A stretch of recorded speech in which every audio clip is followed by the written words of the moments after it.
and welcome in or welcome back. It's a MonkieMar. Before we get into today's video, please make sure you click the like, the subscribe, and the bell for notifications. It is my understanding that the preserve was only open to the public as of yesterday. So my clients reached out to me and informed me that they wanted to go into the preserve this morning, and I thought it would be wise to notify law enforcement of their intentions. I did so by text to my contact in the Northport Police Department, and they responded with thank you for the heads up, and then they met my clients there this morning. Why did they meet your clients there? Well, I presume they thought it would be a good idea just to accompany them in. They knew the press had been following my clients for weeks and weeks on end, and you'd have to ask them why they chose to come. They did not indicate to me last night that they would be there. They just, again, thanked me for the heads up. One quick question sideways, and then I want you to take me through what you understand of how the discovery was made. Why didn't the parents ask to go sooner during all these agonizing weeks? Well, the parents had assumed that the experts, the FBI, and all the tracking teams that they had would be able to locate Brian based upon the information that we had provided them to the specific areas and trails in the park that Brian liked to visit. The park had been closed to the public. There was really no other reason for the Laundries to go search anywhere else. Now, let's deal with the specifics of today. Is the area that they were searching when these discoveries were made, is this a new area that the parents hadn't informed authorities about before?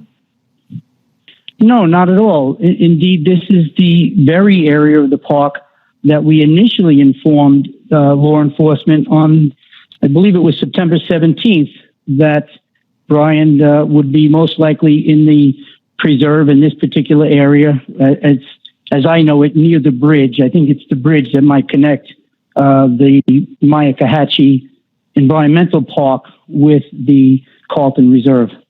Was this a very deep way or distance into the preserve? No, Mr. Laundrie informed me that it was quite near the entrance. He didn't put an exact distance on it. He put a time frame of about 30 minutes in, but I would guess it could be a mile or two into the preserve. So can you help us understand how an area that the authorities were told about, you say by the parents, that isn't even that deep into the preserve, wasn't located all these weeks with all the dogs and the teams and everything else until the parents showed up? Well, listen, the explanation that the FBI gave today certainly makes sense. If that area was underwater, one can certainly understand why you might not have been able to find the items that were located today. If that water had cleared, 2 weeks ago, perhaps could have circled back and looked again. Perhaps they meant to. Perhaps they were further deeper into the park and never got back to this park because it is so near the entrance. Chris and Roberta went to this area first, and as happenstance was, they stumbled upon these items. All right, now the key understanding. What do you know from your clients about how the discovery was made? What was going on? What did they tell you about how it happened? So fortunately, one of your rival news people were there with a camera. And I say fortunately because, some people don't believe how the events laid out today. But Chris and Roberta walked into the preserve. It is my understanding that they were followed closely by the two law enforcement personnel. And when I say closely, certainly within eye shot. And as they went further in, Chris ventured off the trail into the woods. He was zigzagging in different areas. Law enforcement was doing the same thing. And Roberta Laundrie was walking down the trail. And I believe that is on some video for some other news outlet. At some point, Chris locates what's called a dry bag. The dry bag is a white bag, is laying in the woods, I'll say 20 feet or so off the trail. According to Chris, it was in some bramble. Chris didn't want to pick the bag up because he wanted the law enforcement to see it. This was caught on camera. Chris couldn't find the law enforcement because they were then out of sight because Chris had been in the woods. So he didn't want to leave the bag there with the news reporter standing nearby. So he picked it up. He did meet up shortly with law enforcement. They looked at the contents of the bag. At that time, law enforcement officers showed him a picture on the phone of a backpack that law enforcement had located also nearby and also some distance off the trail. At that point, the Laundries were notified that there was also remains near the backpack, and they were asked to leave the preserve. What do you make of the suggestion that Mr. Laundrie planted the bag and the backpack? In nice terms, it's hogwash. Would the authorities have known what they walked onto the trail with? Absolutely. They met them at the gate or somewhere nearby. They walked in with them. And more importantly, Chris, this is what I said. Fortunately for the Laundries, the press was following them in the whole time. Why wouldn't the dogs have found these remains? You would have to ask the experts on that. That's not my expertise. If it was underwater, maybe the dogs couldn't, detect the remains underwater. Maybe the dogs were never brought back to that area. I don't know. You'd have to ask someone else that question. What were your clients' reaction to what happened while they were there?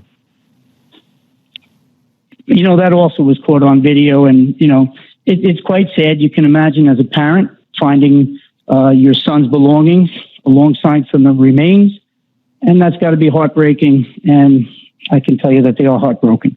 Do they believe it is their son? Chris, it's not about belief. I mean, as you said at the onset, the probability is strong that it is Brian's remains, but we're going to wait until the forensic results come in and verify that. Now, obviously, the family's under a veil of suspicion because of their lack of cooperation from the beginning, optically, in terms of contacting the Petitos, et cetera, and dealing with authorities.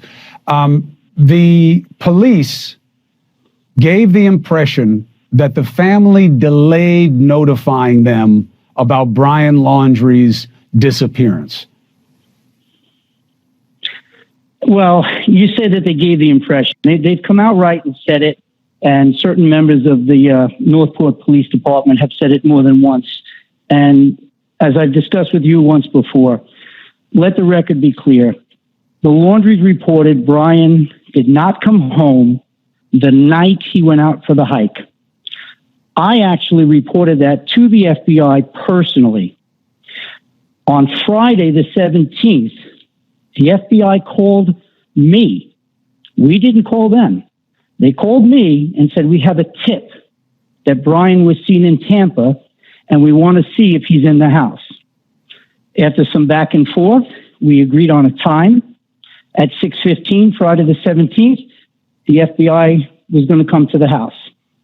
During that conversation, with agreeing on the time, I said to them, if you got a tip, where did this come from? Because a member of the Northport PD gave a press conference the night before and said, we know where Brian is. He was asked again, do you know where Brian is? He said, we know exactly where Brian is. I immediately called my clients and said, hey, was Brian picked up? Do you know where he is? Because I don't know where he is. How do they know where he is if we don't? And that was on Thursday. On Friday, when the FBI came to the Laundrie residence, we then said, yes, we will fill out a missing persons report. And that got twisted as though the family waited until Friday to report him missing, which is not how it happened. It's unfair. It's unfair in the micro, but it's understandable in the macro, because it just doesn't look right that the parents haven't wanted to cooperate, that Brian didn't want to cooperate, that they wouldn't want to talk to the other family. So you can understand why people would be suspicious about their actions. Absolutely. And, now's not the right time to talk about, the situation with Gabby, but the family was following my directions. I told them not to talk to anybody, not to say a word. I was the intermediary between the family and law enforcement. And that's why we're confident that, law enforcement, specifically the FBI, was informed. Brian did not come home that night. Whatever played out in those 3 days after that, that's on the police and the FBI. That's not on the family. All right, guys, drop them comments, drop them opinions. And with that, it is a wrap. I want to thank you all for coming in. Thank you for watching. Please like or dislike, whichever you prefer, and subscribe. Everyone have a good day or a good night wherever you are in the world, and stay vigilant. I am out.